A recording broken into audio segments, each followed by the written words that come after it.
Clear prop. Star 738, Yankee number 2, following twin traffic, 3 mile final, clear Pleasantville. 1 Charlie Bravo, exit in runway 25, going 4 mile final. This is Behind the Prop with United Flight Systems owner and licensed pilot Bobby Doss and his co-host, Major Airline Captain and designated pilot examiner Wally Mulhern. Now let's go Behind the Prop. What's up, Wally? Hey, Bobby, how are you? I am fantastic. This will be by far the longest distance recording ever in the Behind the Prop history. Wally just landed in Frankfurt, Germany about an hour ago. And I am sitting in the fly school here in Spring, Texas at David Wayne Hooks. And we're going to knock this show out, and hopefully there won't be long pauses between us talking since he's about a third of the way around the world right now. Yeah, I hope so. Yeah.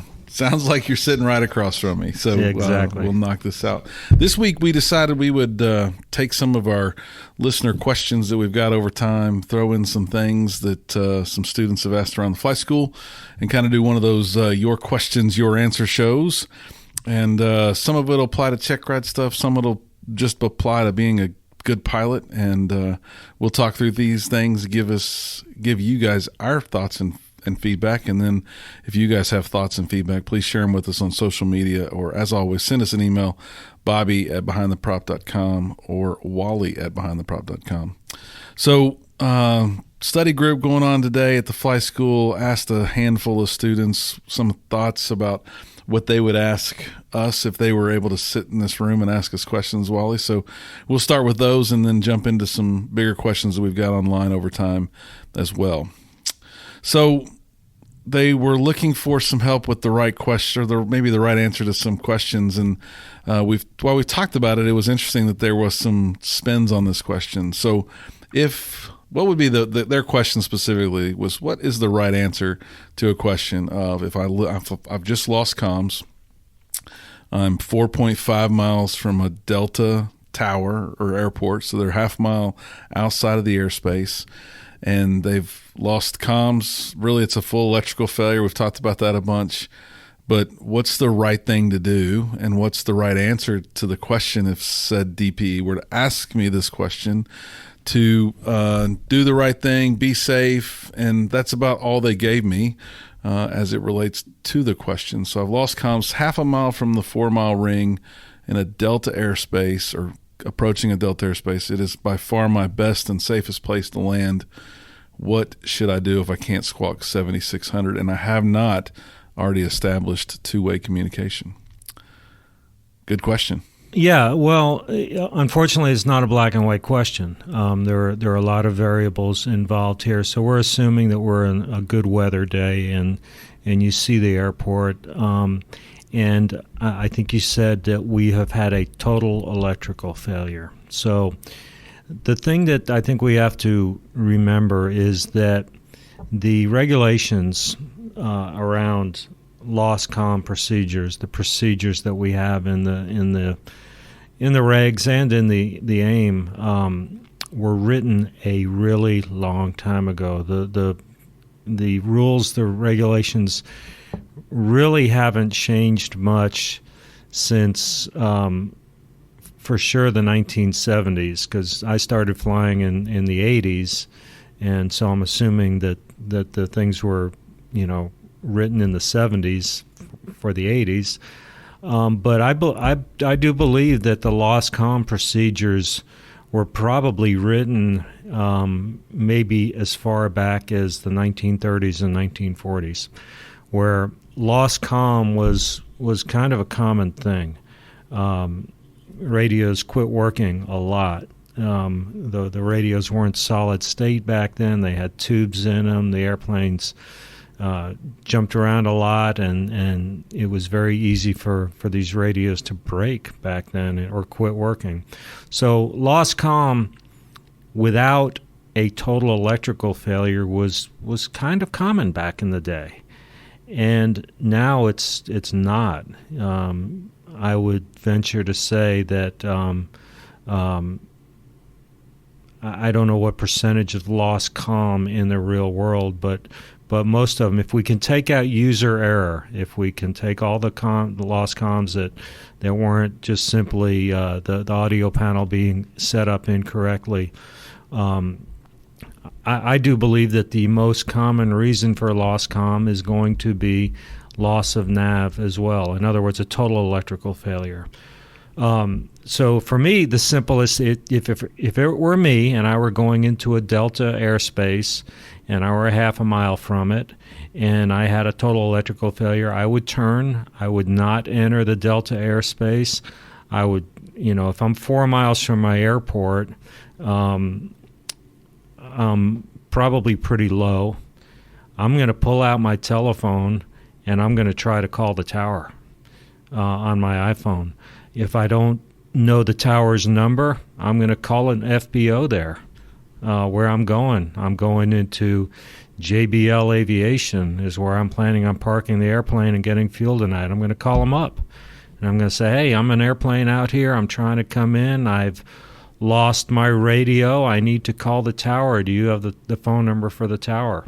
And they probably have it. They probably have it right there. They'll tell you right then. I then call the tower on my telephone, and I've now established communication. It's communication. It's not VHF radio communication. It's just communication. So that's what I'm going to do, very, very simply put. Yep. So in our little ad hoc conversation, I said almost the identical same thing and said, look, we're going to talk to them on the cell phone. And all three of these students that we're studying together, none have a Bluetooth headset. I said, okay, it'll still work. Scream at them on speakerphone or you can hear them. I've made a phone call without my Bluetooth headset before. And then, of course, they did the same, making it harder on me and said, well, my phone's died. Now my cell phone's dead. What do I do?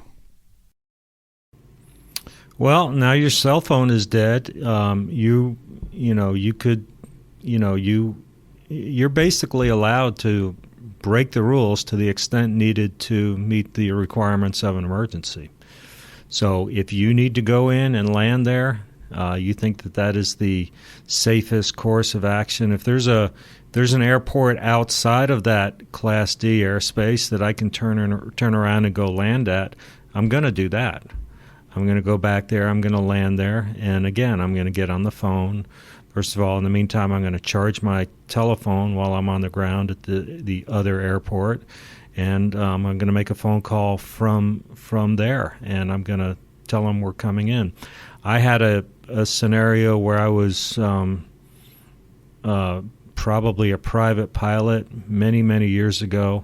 I was flying from Pine Bluff, Arkansas, or somewhere up in Arkansas to Monroe, Louisiana, and we had a total electrical failure. And so we stopped in Crossett, Arkansas, which is about 50 miles north of Monroe, maybe a 30-minute flight. And I was in the right seat, and someone else was in the left seat. We taxied over to a phone booth. There was actually a phone booth outside an FBO back in the day when you had phone booths. And I told the guy I was flying with, don't shut the engine down because we've had an electrical failure. So drop me off. I called up the tower. And it was funny because we were about 30 minutes from official sunset, and the tower guy said to me, he says, how long is it going to take you to get here? And I said, about 35 minutes.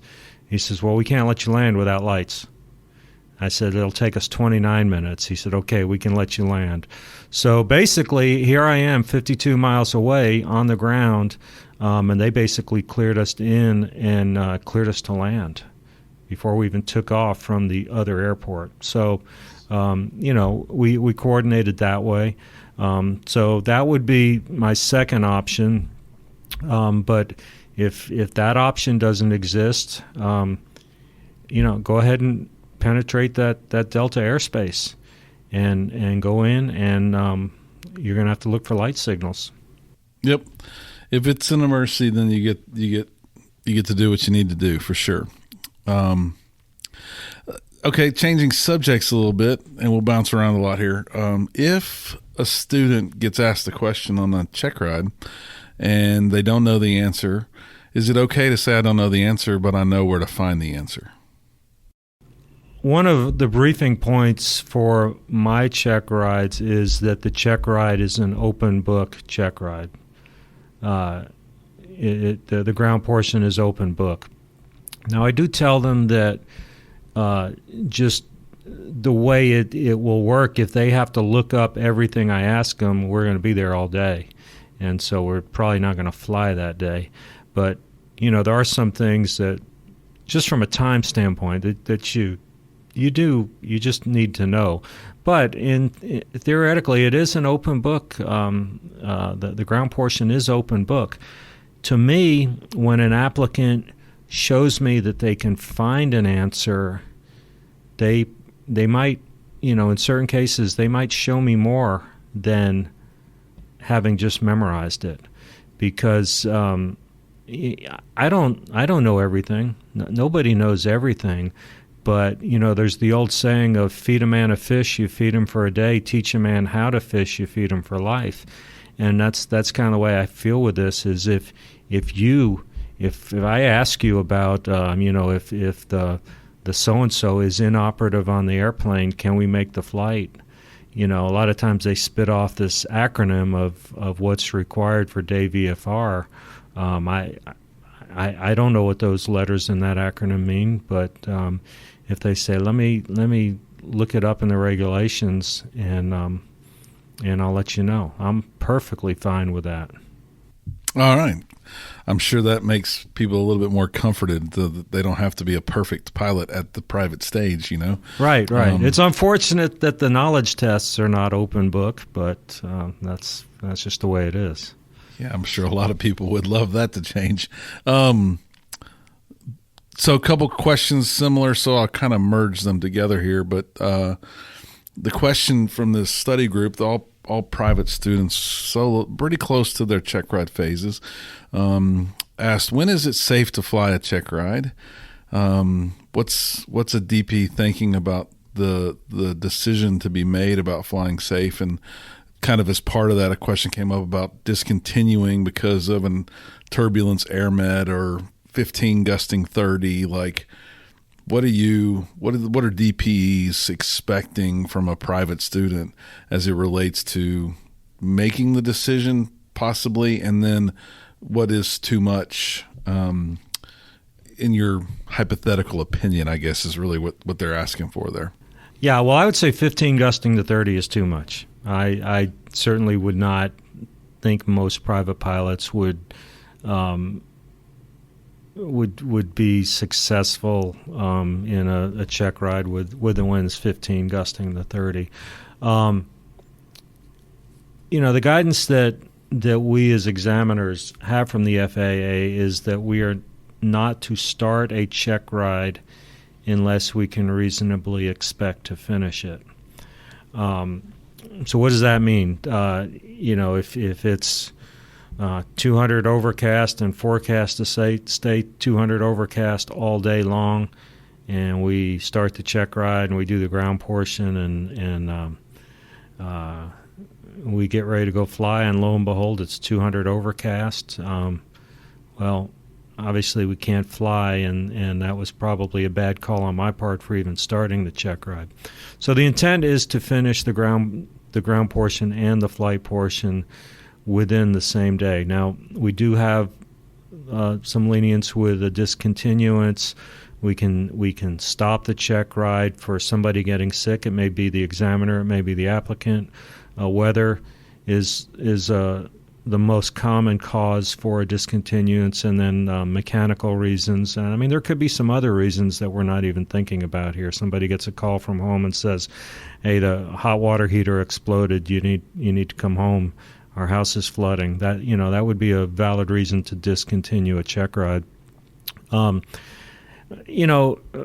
check rides, as most, I guess all examiners' check rides, involve the planning of a cross-country flight. So we will talk extensively about the weather, the current weather on this cross-country flight. And, I just start with, well, would you, I shouldn't say could you, I should say, would you make the flight today? And, if the answer is yes, I would fly from here to wherever they're going on their cross country, then we're probably in pretty good shape to go ahead and proceed with the check ride.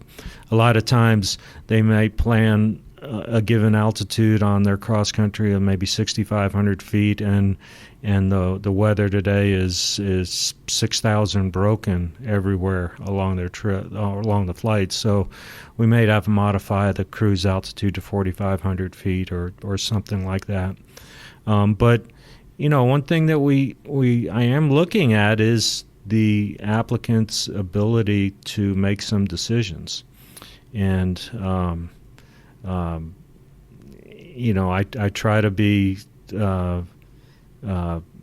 I try not to lead the applicant too much, but there are times where I might do a check ride in the morning, and I come in, I'm getting ready to do an afternoon check ride, and I might say to the applicant, boy, I just flew, and it is really, really rough out there. I mean, it's almost impossible to hold altitude within a couple hundred feet, and that's kind of a hint that maybe today wouldn't be the most ideal day to do this check ride. Yeah, well, that's kind of a follow-up question that they asked was, do the tolerances change based on the winds, right? So, if it's 15 gusting 20, do I get a little bit of a blue ribbon maybe for 200, 125 on either side? Because it's kind of tough, Wally, to maintain that altitude at 20 knots. You may get a extra pat on the back and say, wow, that was a really good job, but no, the tolerances do not change. I mean, the standards are the standards, and we don't have gusty day standards or hot day standards. So I mean, the standard is the standard. Well, that's what I shared with them as well. But the question then became, well, am I allowed to ever miss the tolerances on a check ride? And I thought that was a really good question because I've read the ACS. But what are your thoughts on someone on the first, they take off, they've done everything good to this point. You climb up, they do some stalls really well. You ask them to do steep turns, maybe as an example, and the first steep turn starts off bad and they lose 150 feet and they get it back. Is the check ride over right there? No, and the ACS addresses that. It has a section where it talks about if a tolerance is exceeded, if it's immediately, or I don't know if the word is immediately, but if you correct it right away, we're okay. We're okay. Good. And that I thought that's what I had read in the past, and that's what I shared with them as well. So all good questions from some students around here working hard on a afternoon to try and get ready for some check rides. And I know for a fact you're going to get to meet a couple of them in a few weeks. So they're excited and also very nervous, as you can imagine. Most of them are. Yeah, and I tell them that there's no such thing as a perfect flight, and there's certainly no such thing as a perfect check ride. There's some really good ones, but you're going to make mistakes. And two things. The first thing I tell them is that there's no rear view mirror in the airplane. In other words, what has happened has happened. We can't change what has happened. If you did that first steep turn and you got 130 feet low and you corrected it, well, I mean you can't change that. But the other thing is something that I'm looking for is how does an applicant manage a mistake? Because mistakes will be made. And with the airline, we brief it. The first thing we do is we talk about threats forward. In other words, we what are the potential threats today? Gee, it's the weather might be a threat. Maybe something is inoperative on the airplane. a thrust reverser or a auto throttle or something like that. That's a threat because they're usually working. So the fact that they're not is a threat. So we try to identify the threats. I mean, a threat may be, the kind of flying I'm doing, long haul flying. I mean, a 10-hour flight. So you've got 3 or 4 pilots, and you're changing seats. But fatigue could be a threat. It's usually not for me because when I go back in the rest seat or the bunk, I don't have trouble at all in falling asleep. So I usually get plenty of sleep. Mm-hmm. Good. So let's talk about some other questions that have been sent to us, and we were gonna incorporate them to other shows. We'll ask some of these questions now. The question is, what's the right way to transfer from one Part 141 flight school to another Part 141 flight school? And that's one that I'll take. It depends a little bit about really, is it the best decision or is it a requirement, right? I think depending on the course that you're taking, private, instrument, commercial, flight instructor, multi-engine, there are different regulation requirements. But the way the regulations read is it's really all about that school's TCO or training course outline. And half of the school's training course outline must be delivered by the school that you're going to quote unquote graduate from to enable you to be able to transfer. So you have to meet all of the requirements Part 141. So we'll just use instrument as an example. You have to fly 35 hours of flight time, and what that flight time is made up of is in the regulations. But that would mean you'd have to have 17 and a half hours of flight time directed by the school that you're going to graduate from. And probably not exactly that number, but you have to have at least that number from that school. So if you flew 32 hours with the first school and you only had 3 hours of requirements left, and you don't have to transfer, meaning you're not moving or there's not a real specific reason, then it would make a ton of sense to finish up at that first flight school if possible, so you don't have to go fly the other 17 and a half somewhere else to graduate from. There's always an option to quit 141 and go Part 61 and finish up. That's normally not a good option for most 141 students for myriads of different reasons, but normally there's a restricted ATP or something that's tied to that they want to kind of try and maintain. So the big key is half of the training would have to be done at the school that the chief will write a graduation certificate for you, and that varies from private, instrument, commercial. So seek out to the new school if you want. Talk to their chief, show them your current training records, and see if there's a good plan that y'all can put together to knock that stuff out together. At our airport here, Wally, the localizer has been out, and that's kind of painful for a lot of people trying to work on their instrument. Can't shoot a localizer here. But the question came up, do all localizers have a back course? This one currently does not have a back course, but do all localizers have a back course? That is the question. Do you have a comment on that? No, they don't. They don't all have a back course. Can you fly all localizers backwards? I guess you probably could, but in all likelihood, I would guess probably more localizers do not have a back course than do. And when I say have a back course, I'm talking about a published back course approach. I think that's what you're asking, a back course approach, right? Well, it was, do they have a back course? And I think it's kind of an open-ended question, so I'm not 1,000% sure. But my guess is that the person's wondering, can I track the localizer in from the back course? And I would say maybe your radios would do that. I sure as heck wouldn't trust it if I was flying it.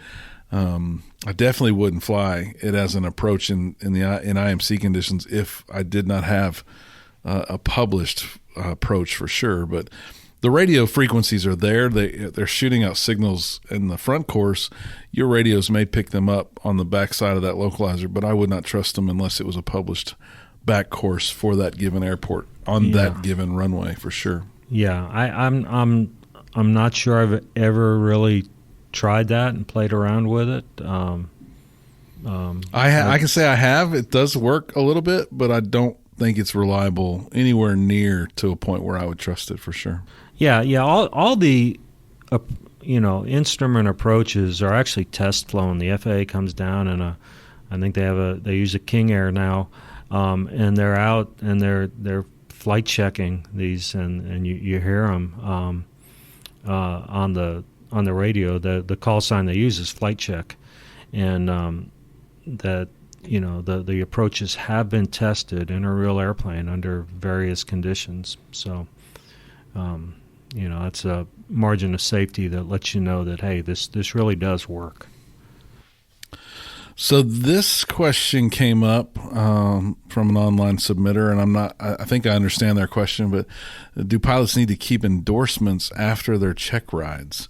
So I'm coming to you, Wally. I've got my solo endorsements. I've got my other endorsements for my knowledge exam and for my ability to take this practical exam with you today, and that's in a written logbook. But I'm going to go to ForeFlight after this. Is there any reason that I have to keep those old endorsements after my check ride? I think the short answer is no, but I would say, why wouldn't you? I've got my very first logbook with my solo endorsement. I mean, I look at it occasionally. I mean, it's in a safe, but I do look at it. Has anybody asked to see my solo endorsement that was endorsed on December 7th, 1981? No, nobody ever has. I'm sure my examiner did when I took my check ride. I'm going to look for all the proper endorsements. But I'm going to say no. I mean, there's no real requirement to keep them, but then again, why wouldn't you keep them? Yep, I definitely would keep them. And it came up recently in a conversation, not respected to this question, but I think it's interesting. This question came up. Someone was trying to talk to me, and I said, we were talking about a high performance endorsement, and she wasn't sure she had one. And I said, well, just look at it in ForeFlight. And she said, well, it's not in ForeFlight. It's in if I had one, it would be in my paper logbook. And what I did was I took all my paper endorsements and took a picture of them and put them in my ForeFlight book. Now, those instructors didn't sign my electronic logbook, but that way I have a history of all those endorsements in ForeFlight as well. So it can't hurt. I put my solo endorsements in there. Like, it did nothing for me in my commercial days, but I kind of want that photo and that record, that log of all those endorsements, so that ForeFlight knows what I've been endorsed to do. And I would know what I got and achieved that complex endorsement in and who signed it. It's just a photo and it's there. It's not signed in ForeFlight, but the picture signed, it's still valid. I'm sure someone looking at it would use that as valid proof. If I needed to go get it out of the safe, I can go get it out of the safe. But it's nice to have all those endorsements for me. They're kind of like merit badges in Boy Scouts or something, right? I've earned all that stuff. I don't want anybody to take it away from me. Absolutely, sure. Absolutely. When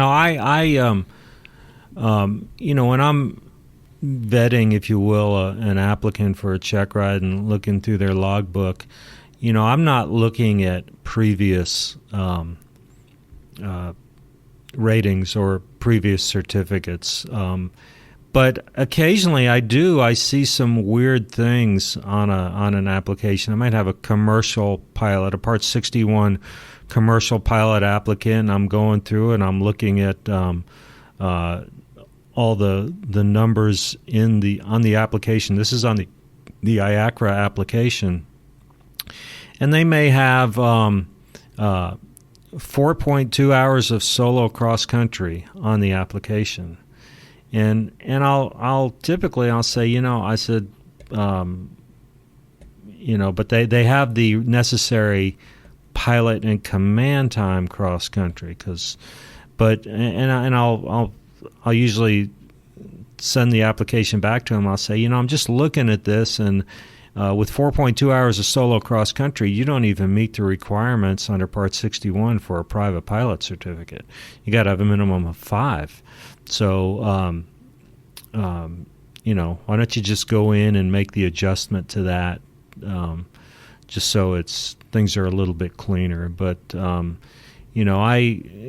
do look for a private. I make sure they have a current solo endorsement, a 90-day solo endorsement. A lot of times they solo the first time and the instructor forgets to re-endorse them. And I'm guessing probably with Flight Schedule Pro that I know you guys use, that probably keeps track of that. So in theory, it wouldn't even let the student get dispatched.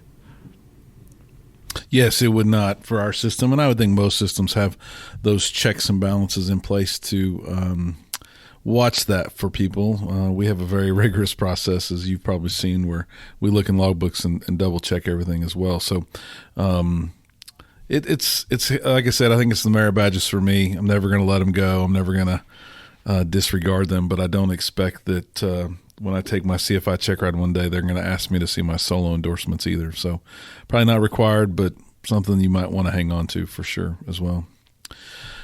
Interesting question, and because I'm not sure I know every detail to this one, I'm going to let you answer it. What the person asking the question is working on their instrument studies right now and wants to know what is a procedure's turn's purpose, and why is it that sometimes I use the procedure turn and sometimes I don't use the procedure turn? Good question. I think I know all the answers, but I'm going to defer to you, Mr. Airline Pilot. Yeah, procedure turn is just a reverse course. It is a course reversal maneuver. Let's just make up an airport. Let's say we have an airport that has runway 18 and 36, and let's just make things real simple. Let's say there is a VOR located on the airport, and there's a VOR approach to runway 36. There's a VOR 36, and that's the only approach that we have to this airport. And you are coming in from the north. Well, that final approach course is probably there's gonna be some intersections south of the airport, with on a probably the 180 degree radial with a 360 inbound course to this airport. And if you're coming from the north, somehow you've got to get turned around, because you're from the north, you're heading south, and you need to turn around and fly to the north to fly the VOR to 36 approach. So that's what a procedure turn is designed to. It's to reverse course.